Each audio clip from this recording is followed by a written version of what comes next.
talking to you like Good morning, precious. You try to just go into the situation respectful. But that's why that was a good word. You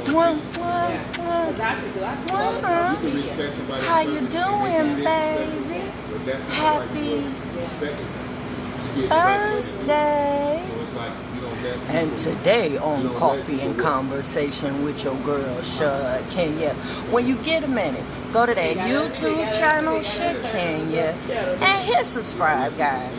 Look at some of the videos, and if you see anything that you like, please hit share. Damn, I'm trying to be famous. How hard is it to become famous with your own people? Like, I don't understand how hard it is for y'all to share my stuff.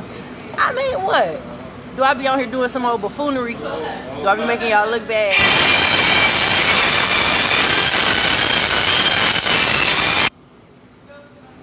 Now that probably made y'all look bad. My bad. Yeah, I thought I cut the ringer down on the Facebook phone. Yep. So I mean, damn. Am I not speaking the truth when I come on here? I mean, let me know what I'm doing or not doing and need to do for you to support what I'm doing. Yeah, just let me know, because I don't have a problem doing whatever it is that you need me to do for you to share my message and get it out there. Because my purpose is to try to rebuild the family. Yeah. I know I'm just one person, and who am I, and how do I plan on doing that, all that stuff. Well, for one, my videos and the content of my videos, the things that I talk about when I come on here. Hopefully some of it, I hope it has helped somebody. Yeah, y'all be in my DMs, you know what I'm saying? So I know you watching. But what's stopping you from taking that next step and sharing what I got to say? You come on and watch me every day. You check me out every day. You come to my page, you come to my live. I see you. I want you to do that, but I'm just trying to figure out what's stopping you from sharing what I'm doing and what I'm talking about. You think about that, and I'm gonna roll on into the lesson. First of all, get y'all a copy of Dysfunctional Family Knots. Please go to lulupublishing.com and go to Amazon. Get you one copy. You ain't gotta buy a whole bunch of copies. just one is enough. And then if you read the book and if you like the book, tell somebody about it. Tell somebody about the book if you like it. If you like it. The fact that I took the time to write one, how many authors do you know? I'm just asking, how many people do you know actually took the time to write a book, get it published, got it out there to where you can actually buy it and read it? How many people? Well, you know me. I did. Yeah. So yeah, support that, please, and thank you. Yeah. So y'all, today, man, we talking about a little this, a little that. Yeah. You looking at them boards that we created in your 9th grade year? You looking at all your suspects? Just think of a, what's that? Is it LA? Not LA Law. What's that cop show with Ice-T? I can't even think of the name of it right now, but you know what I'm talking about. Don't. You know what I'm talking. Yeah, you know how they had the boards up and they had the suspects up and they had the strings that tie them to this and tie them to that, and you have your questions. So the boards that we put together were trying to determine who's poisoning your child against you. Yep. And we pretty much ruled out your side of the family, and we pretty much got your baby mama or your baby daddy side of the family. Somebody over there messing with the baby. Somebody over there planting seeds that's not fruitful, and somebody over there doing some things. So we got to figure out what's going on with this baby. So we got our boards out, we got our suspects, we got our people that's guilty by association, because they ain't step in and try to help do nothing. Yeah, we rolling with our clues. Remember, I told you how to figure out your clues, to try to figure out what's going on. Like mine, the last thing my baby daddy told me when he left was, I'm going to get my baby. We don't need you. And then he stormed out the castle. But that's what he said. And I took those words lightly. But in all actuality, that was a threat. So at that point, I should have put my guards up. I should have been on guard. I should have treated him like he was my ops. I should have been watching his every move. I should have been making sure I should have had supervised visits with the baby. I should have cut him out completely. Him and his crazy ass mama. I know. But that's because I didn't know I was being attacked. Yeah, all this stuff was done covertly. It was behind my back. It was, yeah, I didn't know I was under attack. Yep. While I'm defending his honor, I didn't know that he was over there tarnishing mine. Yep. You got to know where you stand with these people when y'all break up. So when he made that threat, I should have took that seriously. Because as of right now, I don't see my baby. So I should have known when he said those words that he would have been using manipulation techniques. He would have been trying to con her or convince her of things that's not true. He would have been, I should have been on guard, but I wasn't. Yeah, but I'm so caught up in this family thing and little girls needing their daddies and co-parenting and having a healthy co-parenting. I'm so caught up in that, building the black family. Because, yeah, when y'all break up, that's not necessarily, I'm not going to say that's necessarily a broken home when y'all break up. Yep. The broken home comes in after y'all break up and y'all not able to find a rapport. So I'm thinking that's what we doing. I'm thinking we working together. I'm thinking all of this, right? So, yeah, getting back to your board. Have you answered some of your questions? Yo, who, what, when, why, and where? Who did it? What technique did they use? When did they have access to the baby to do this? Why would they do that? Why would they cancel you out that baby's life? What did you do that was so wrong that baby just don't need you at all? Just throw you away. I know. And how did they do it? Yeah.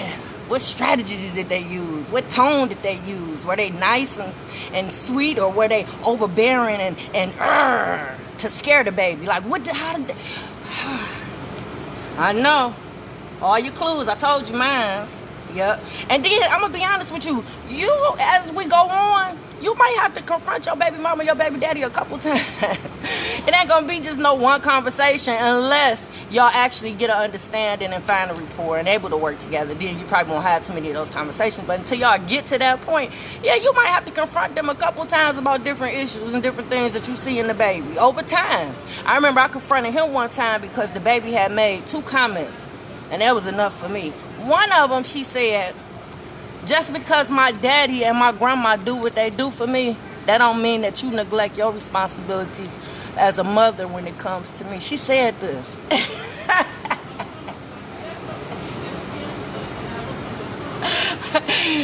She said this. And I had to stop the car because, my instinct and my reflexes, all that be kind of as a mother. So, the first instinct was to reach back and choke the shit.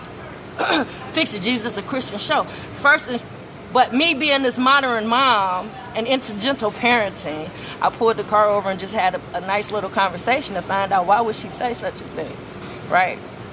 So I'm not going to bore you with all that today. But, yeah, that was something that she said to me, and she couldn't have been no more than about 10.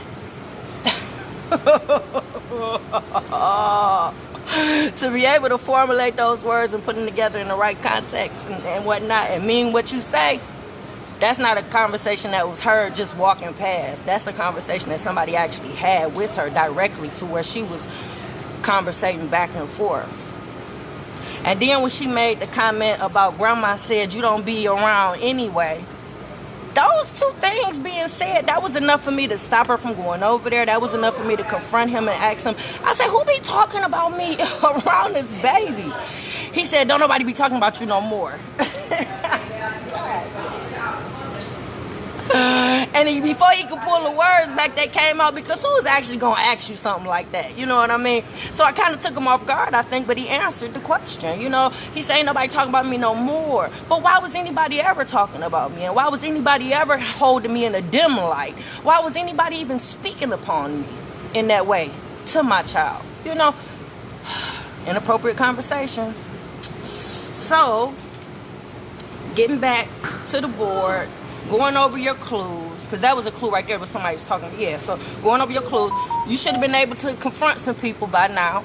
Yep. But if you're still waiting, you're still looking, trying to figure it out, it's fine, because you don't want to accuse nobody of something they didn't do. You don't want to be wrong about it. You know what I mean? You want to be right. So it's cool. You ain't got to confront, but just know that at some point somebody has to answer for this crime. Somebody has to be held accountable for this crime. So, yep. So let's see. Stop her from going over there. I said that.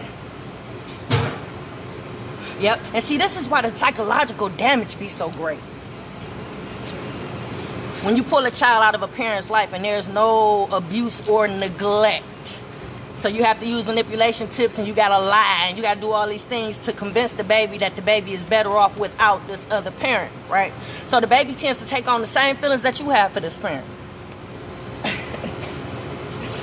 Ain't no way that baby should be harboring the same hatred for you that this parent has. You ain't cheat on that parent. I'm on that baby. You ain't do nothing bad to that baby. Ain't no way. So yeah, that's why the psychological damage be so great, because the child, after you've been so demonized to this baby and broken down and devalued, this baby got to pick and choose what are your teachings they need to be keeping and holding on to, and which ones to throw away.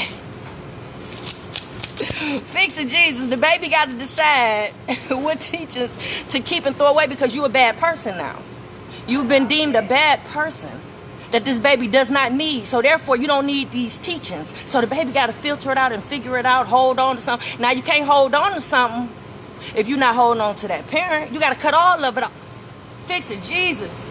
Fix it, Jesus. So that's why I wonder, because, you know, we were doing our own separate things. They were buying her and I was teaching her and things of that nature. Who's there for her emotionally, I wonder? Because typically, you know the other side of the family. You know what they bring to the table. You already know what they're giving the baby and whatnot. Me knowing how these people are, who's there for her emotionally is what I'm concerned about. Who's there for her mentally? Like, who's helping her to preserve her mental, making sure she's good mentally? Who's making sure who's helping her spiritually? Because if these people have convinced her, and your child too, not to be a part of your life, when it clearly says in the Bible to honor thy father and thy mother, who's there for her spiritually? Who's helping her to do the right thing, convincing her to do the right thing? Like, I wonder. Because if these people is convincing her to do the wrong thing, and don't forget your child is being rewarded for doing the wrong thing. That's why it's kind of hard. Yeah, I know. If you ain't playing the competition game with them and you not competing with them and you doing your thing and they doing it, yeah, just know that your child is being bought because they rewarding your baby for bad behavior. Yeah, I know. Ain't that terrible? I know. I wonder who's picking up where I left off at. Because, see, that's a concern that you should have for your baby. Once you have been taking out your baby's life, all the things that you were teaching that baby, all the things you were instilling in that baby, chances are some of it is going to be missed with that baby, because there's nobody possibly to pick up where you left off at. Like, example, I taught my children business. Ever since they were little, they used to sell candy at school. The boys used to cut grass. The babies used to babysit to hustle up on money. So I've always taught them about entrepreneurship and taught them about business, right? So when they were working with me, getting paid for working, they were learning the business. So now I've taught them how to start a business, how to grow your business, and now you got to teach your kids how to work the business. But by her being taken away, I wonder who's teaching her about the taxes on the business, because she has a business. I know none of them have one, but she got one, and I wonder why, right? Fix it, Jesus. How hard would it have been to give me credit for that? Not that I'm looking for it, not that I need it. I know what my intentions were with my children, but how hard would it have been to give me credit for the reason her having a business is because I taught her about business at a very young age. But what comes with that, you have to nurture it as well. So the techniques and the fundamentals that I taught her to start a business, who's there to pick up where I left off at and teach her about the taxes, the bookkeeping of the business, the things of that nature that she needs to know to keep and run a successful business? Yeah, so now she got to scramble and probably find that out from somebody else. She don't know the questions to ask. She don't know. That's what makes it hard, and that adds on to the psychological damage that your child might be suffering as well, because nobody's there to pick up where you left off at, and chances are the parent that took them away from you can't provide what you were given, because y'all two different people. There's no way the child should even have to choose between the two. Fix it, Jesus. Fix it, Jesus. So the disorder for today, guys, is whoo, fix it, Jesus. The disorder for today, y'all, is specific phobias. I know. And I had to write a whole bunch down real little, so let me see. It is an intense, irrational fear of something that poses little or no actual danger. Adults with this phobia may realize that facing their fears... Oh my God, I wrote it too small to even read. But I know it was to the point of they found that hard to do. that it caused anxiety. I do remember reading that it actually caused severe anxiety, just the thought of them facing the fears that they possibly have through these phobias. I know. So it says specific phobias such as airplanes, driving, enclosed spaces, or going to school, nature such as thunderstorms, heights, or dark places, animals such as insects, dogs, snakes, or spiders. All these things can trigger these phobias that you might suffer from or might have. Are you suffering from any phobias? Like, I'm scared of heights, even though I know y'all be seeing me up there on that scaffold when I be painting, making that money for some reason. I Jedi mind trick myself to thinking it's okay to be up so high, but I really don't like heights. I really don't. I'm not going to say it's a phobia because I have gotten to the point where I will get up there and go, but I can understand how somebody that's suffering from this, how it can just take over their whole life. I can understand that and I can see it. Now, they did give me some specific ones. They gave me 3 of them. The most common and focus are the specific, or when you focus on specific objects. That's the most common phobia. And then it's one called social phobia, which causes extreme anxiety in social or public places. I'm sorry, y'all, I was writing real fast because I got a lot going on this morning. And then the last one was agoraphobia. And this is the fear of being alone in public places. Goodness, guys. If any of y'all are suffering from any of these phobias, just know that there is treatment out there for you. And don't hesitate to call and go get help. A lot of y'all checked in today on Facebook and Instagram, and I do apologize for not getting all y'all names today, but I'm so emotional right now. You know, I miss my baby. I swear to you, it's not a day that goes by that I don't think about her and miss her. Not a day that goes by that I don't think about her and miss her, y'all. So sometimes these coffee and conversations do get a little emotional. I apologize in advance. Yep, I don't want to hold y'all too long. So y'all, that's it for today. I'm on my way to a funeral. I know, one of my classmates passed away, Kevin House. Eric Cochran passed away. I missed his funeral, so I said I cannot miss Kevin. So I'm feeling some kind of way on a couple of different levels today, y'all. So pray for me, pray for all my classmates. Anybody went to Jackson, Finney, anybody from the hood, Warner, Connors, True Woo. Yeah, pray for us because we lost another one. Yep, and it's going to be kind of hard today. Yep, so y'all, I'm out.